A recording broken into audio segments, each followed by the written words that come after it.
तुम गोली चलाओ, बाकी हम संभाल लेंगे। यह एक कथित बयान है जिसने बिहार के सबसे चर्चित कोचिंग विवाद को और ज्यादा गर्म कर दिया है। और अब खबर यह है कि Khan sir Patna civil court पहुंच चुके हैं, लेकिन इस पूरे मामले को सिर्फ एक एफआईआर, एक गिरफ्तारी, एक कोचिंग सेंटर के झगड़े के रूप में देखना शायद पूरी तस्वीर नहीं होगी, क्योंकि यह वही खान सर है जिन्हें पिछले कुछ वर्षों में लाखों छात्रों ने एक शिक्षक के रूप में नहीं बल्कि एक ऐसी आवाज के रूप में देखा है जो कई बार छात्रों के मुद्दे पर सड़क पर उतरी है। चाहे पेपर लीक का मामला हो या परीक्षा में गड़बड़ी का मामला हो या भर्ती प्रक्रिया में देरी का मामला हो, खान सर कई बार विरोध प्रदर्शन करते हुए दिखाई दिए हैं। हमें लीक हुई पेपर नहीं चाहिए, हमें ईमानदार परीक्षा चाहिए जैसी बातें उनके समर्थक अक्सर याद दिलाते हैं। लेकिन आज कहानी का दूसरा पक्ष भी सामने आया है। पटना के मुसल्लमपुर इलाके में कोचिंग सेंटर का बहुत बड़ा बाजार है। यहाँ कई बड़े संस्थान है, लेकिन सबसे ज्यादा चर्चा खान सर और ज्ञान बिंदु के रोशन सर के बीच चल रहे विवाद की हो रही है। अब मैं अपनी व्यक्तिगत राय रख रहा हूँ। मुझे हमेशा से एक बात खटकती रही है, सिर्फ खान सर नहीं बल्कि किसी भी ऐसे व्यक्ति के बारे में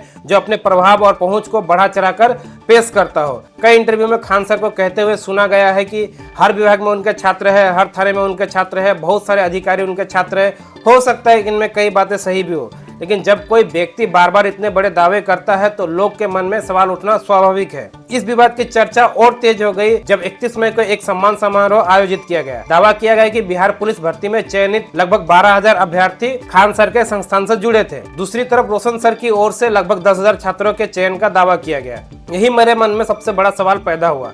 अगर कुल भर्ती लगभग 19,838 पदों की है तो एक तरफ 12,000 और दूसरी तरफ 10,000 का दावा कैसे किया जा रहा है? हो सकता है कि कई छात्र दोनों संस्थानों की क्लास ली हो, किसी ने YouTube से पढ़ा हो, किसी ने टेस्ट सीरीज ली हो, इसलिए एक ही छात्र पर कई संस्थान दावा कर रहे हो। लेकिन आम छात्र और अभिभावक के मन में सवाल उठना बिल्कुल स्वाभाविक है। और सच कहूं तो यह सिर्फ एक पटना की बात नहीं, हमारे क्षेत्र में भी ऐसा देखने को मिलता है। कोई छात्र सफल हो जाए तो कई लोग उसे अपना छात्र बताने लगते हैं, पोस्टर छापते हैं, बैनर लगते हैं और शुरू हो जाती है ब्रांडिंग। यही मेरी सबसे बड़ी आपत्ति है। जब कोई छात्र पास होता है तो हर कोई उसका श्रेय लेना चाहता है, लेकिन जब हजारों छात्र असफल होते हैं या फेल होते हैं तो कोई जिम्मेदारी लेने नहीं आता। अगर सफलता का पूरा श्रेय कोचिंग सेंटर ले रहे हैं तो क्या असफलता की जिम्मेदारी भी लेंगे? मुझे लगता है इस पूरे सिस्टम में कहीं ना कहीं छात्र की अपनी मेहनत का महत्व कम होता जा रहा है। आखिर रात रात भर पढ़ाई छात्र ने की, संघर्ष छात्र ने किया, परीक्षा छात्र ने दी, फिर सफलता का सबसे बड़ा श्रेय किसे मिलना चाहिए? मेरे हिसाब से सबसे बड़ा श्रेय छात्र को मिलना चाहिए। कोचिंग, शिक्षक, किताबें, यूट्यूब और मार्गदर्शन महत्वपूर्ण है, लेकिन परीक्षा आखिरकार छात्र खुद पास करता है। अब जहां तक खान सर और रोशन सर के बीच चल रहे विवाद का सवाल है,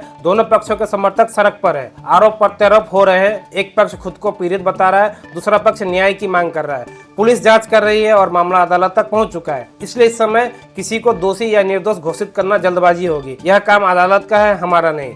लेकिन इस पूरे विवाद ने एक बड़ा सवाल जरूर खड़ा कर दिया, क्या आज शिक्षा भी धीरे धीरे ब्रांडिंग और मार्केटिंग के दौर में बदलती जा रही है? बाकी आप लोगों की क्या राय है? क्या कोचिंग संस्थानों को छात्र की सफलता पर इतने बड़े बड़े दावे करना चाहिए या सफलता का सबसे बड़ा श्रेय सिर्फ और सिर्फ छात्रों को मिलना चाहिए? कमेंट करके अपनी राय जरूर बताइएगा। अगर वीडियो पसंद आए तो लाइक कर दीजिए, शेयर भी कर दीजिए। जय हिंद।